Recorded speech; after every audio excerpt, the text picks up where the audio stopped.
श्री गुरुदेव दत्त, श्री स्वामी समर्थ, श्री गणेशाय नमः, श्री सरस्वती नमः, श्री सद्गुरु दत्तात्रेय नमः, श्री स्वामी समर्थाय नमः.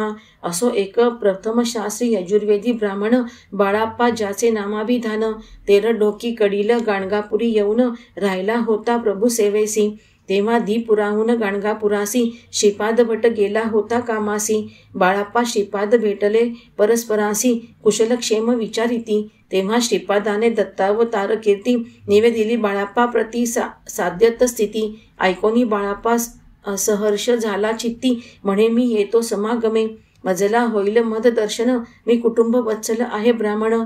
तेव्हा बाळाप्पासी गाणगापुराहून श्रीपादे आणविले अक्कलकोटी. लावणी भोजनादिक व्यवस्था बाळाप्पासी ठेविले समीप स्वामी समर्थांच्या. नंतर बाळाप्पा लागले गुरुपंथा, सेवा नित्य करावया. पुढे काही दिवस जाता कुटुंबासी आणविले तत्वता. भागीरथी नामे महापतिव्रता, तिजसहित वसले प्रज्ञापुरी. भागीरथी भोळी सदाचारी, सात्विक शुद्ध परोपकारी. कन्या पुत्र युक्त प्रज्ञापुरी, स्त्री पुरुष निर्वाह करीती समर्थ नामे. सोलापूरची ब्राह्मण स्त्री एक, विधवा सुंदराबाई नामक. समर्थ सेवेसी संवत्सर कित्येक, राहिलेली अक्कलकोटी. त्या सुंदरबाईच्या मर्जीनुरूप बाळाप्पा सेवेसी होता समर्था समीप. तेने स्त्री पुत्र कन्यासह सुखरूप, नांदे बाळाप्पा सेवे करी. सुंदराबाईची कन्या जामात, बाळे येऊनी जाऊनी नांदत. समर्थांच्या सेवकांशी उणे नसत, धन वस्त्राधिक पदार्थ ते. त्या सुंदरबाईस काढावे म्हणून खटपटी केले जनी पुष्कळ प्रयत्न. निरर्थक पुण्याई बल खर्चून, थकले सर्व बाई पुढे. शेवटी विष्णू उडणकरांच्या गृहातून प्रसादिक पाद संवाहने करून सुंदराबाईस तत्काल सेवेतून दूर केले समर्थानी. सद्गुरूंची अशुद्ध चित्ते सकामनिक, सेवा नव्हेची वास्तविक. असो बाळाप्पा सद्गुरु सेवक, त्याचे थोरल्या पुत्रासी. श्रीपादे अर्पिली कन्या काशी, विवाह करून दिधली गुरुनाथासी. पुढे समर्थ स्वामी निजानंदवासी, समाधिस्थ झाल्यावरी. पेठेतील मठामागे पुजारी जागेत, बाळाप्पा येऊनी राहिले परिवारासहित. तेथे बाळाप्पाचा कनिष्ठ पुत्र बुद्धिमंत मरण पावला अल्पवयी. त्या पुत्र शोके थोडे दिवसात भागीरथीबाई कैलासवासी होत. ऐसा स्त्री पुत्र वियोग घडत, गुरुभक्त बाळाप्पाते.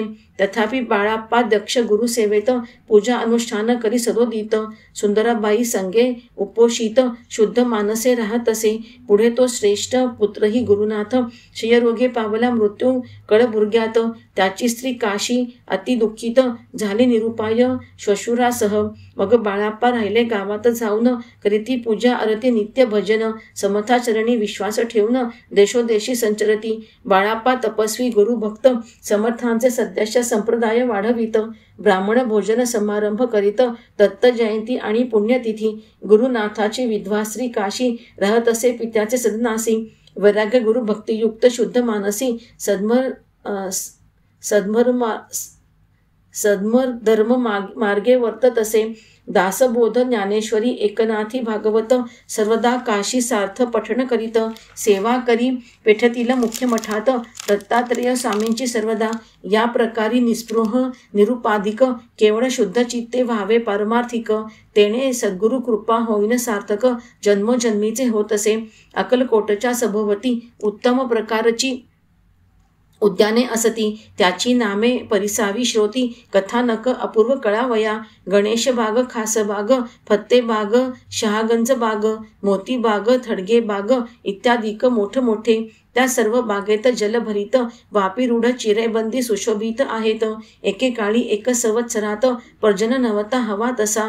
पातला भव्य भर उष्णकाल, तेव्हा अन्नोदकाचा पडला दुष्काळ. सर्व वापीतील आटले जन, दुर्लभ झाले त्या काळी. वाटीने लोटीने 2-2 प्रहर, भरितान भरे हंडा घागर. बुधवार पेठेतील लोक फार, त्रासले उदकार्थ चोळाप्पा. उदकासाठी सगळा दिवस क्लेश पडू लागले लोकांस. तेव्हा कृपार्णव योगीश्वरास प्राथिती पेठेतील दीन लोक. चोळाप्पा स्त्रिया आणि निळकंठ म्हणती, आता काय प्यावे श्रीपाद बट. अहो कृपाळू शितीकंठ नीलकंठ, वैकुंठपती उदक मिळेना. हे श्रवण करूनी समर्थ कळवले, भक्त मंडळी सहित उठले. तात्काळ खास बागेत जाऊन उभे ठाकले विहिरीच्या काठावरी. मुखे वेद जलमंत्र म्हणून विहिरीत हरभरे दिधले फेकून. नंतर दुसऱ्या दिवसापासून वापीत जल साचू लागले. कामापुरते लोकांचे उदक येऊ लागले अक्लेशदायक. तेव्हापासून वापेतील उदक खुटत नाही उष्ण काळीही.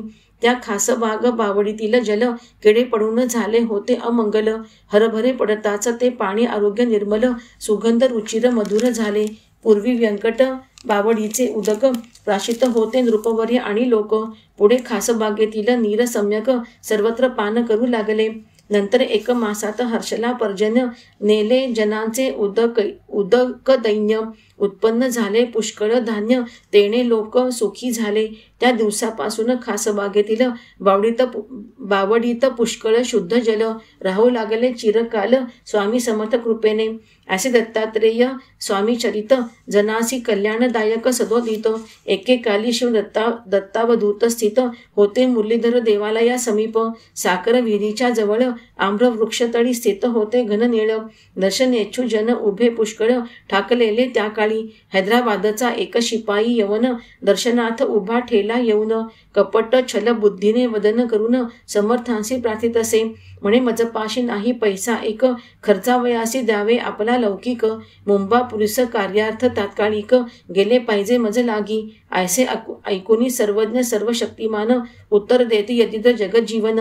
कंबरेसी 15 रुपये आलासी बांधून आणि खोटे कारे बोलसी. अनेक तुझ्या गाठोड्यात सुवर्ण नग मौल्यवान आहे खचित.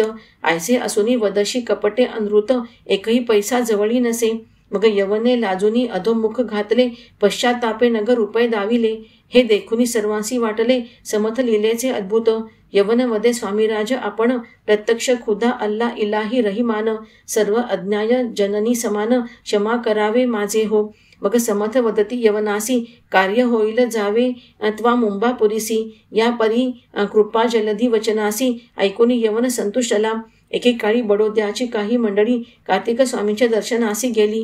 तेव्हा मध्ये मार्गात उतरली प्रज्ञापुरी देव दर्शनार्थ. योगीश्वर दर्शनासी सारे, जाऊनी नमिती प्रेम भरे. त्यात एक रामशास्त्री डोंगरे, कोकणस्थ ब्राह्मण विनययुक्त.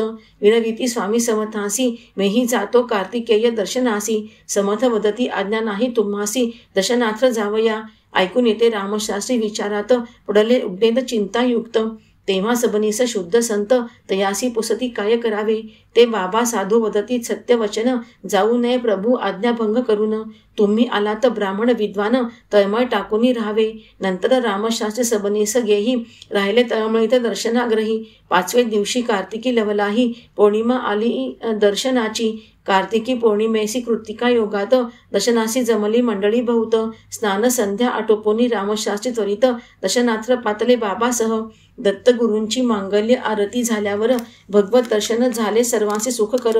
त्या काळी दत्तात्रेय स्वामी दिगंबर प्रसन्न वदन उभे ठेले. कार्तिक स्वामींचे सगुण स्वरूप प्रत्यक्ष धारण करून सर्वांसमीप दर्शन दिधले दाता सत्य संकल्प.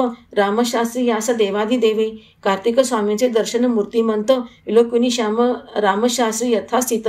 समाधाने होऊनी शरणागत, घाले ती साष्टांग नमनते. प्रार्थिती हे भगवान दत्तमूर्ती, परमेश्वर आहा बोलते चालते. ऐसा साक्षात्कार मज अज्ञानाते, निसंशय झाला. कोल्हापुराकडील बावडे ग्रामाचे राहणार कराडे ब्राह्मण जातीचे. दत्तात्रेय शास्त्री साधले उपनामाचे, विद्वान वैदिक असती. ते बावडे ग्राम सोडून अक्कलकोटास येऊन दर्शन घेऊन श्री स्वामी समर्थांचे आज्ञेवरून बारशीस जाऊन राहिले. तेथे वीणा वाजवणी राग रागिणीत पुराण सांगती भागवत भारत. लोकांचे सहज मनोरंजन होत, तेणे द्रव्याधिक प्राप्त झाले. पुढे त्या बारशीत सदन चांगले बांधवनी त्यात पुराणिक बुवा राहिले. कुटुंबासहित स्वसदनी शोभले, आनंदे कालक्षेम करीती. अक्कलकोटासी वारंवार दर्शनासी येऊनी पूजिती दत्त दिगंबर. गृहस्थाश्रमी वसती साचार, कन्या संतती युक्तते. त्यांनी सुंदर कामधेतू एक समर्थांसी अर्पण केली सात्विक. शुक्ल कपिल वर्ण मनोहर सम्यक, समर्था समीप वसत असे. भागीरथी गंगा त्या धेनूचे नाम, समर्थांसी ठेविले युक्त प्रेम. त्या कामधेनूसी संतती आराम, कारक झाली योगीश्वर कृपे. कालवडीचे गोदावरी नामाभिधान ठेवून, थोरल्या खोंडाचे लठ्ठ हत्ती नाम जाण. धाकट्या खोंडासी कल्याण, समर्थ ऐसे पाशारीती तया. बुधवार पेठेतील समर्थस्थानी त्या गौमातेची समाधी अखंड निर्वाणी सुंदर श्वेत मूर्ती स्थापनी पूजान नित्य होत असे. चोळापा कृष्णापा श्रीपाद भट सती सर्वदा समर्थांचे सन्निकट. तसेच सुंदराबाई खटपट करणारे कित्येक सेवे करी.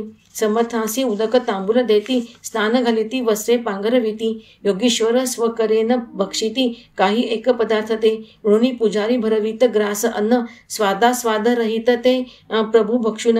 पूर्ण ब्रह्म स्वामी ईश्वर सनातन त्यांना खेळविती ते हसविती. ऐसी श्री गुरु समर्थांची लीला अगम्य अर्थक देवाधिकाला. भवानवी तारक सर्वत्राला इति चतुर्त्रिशतितमोऽध्याय समाप्ता. श्री स्वामी समर्थ. श्री स्वामी समर्थ. श्री स्वामी समर्थ.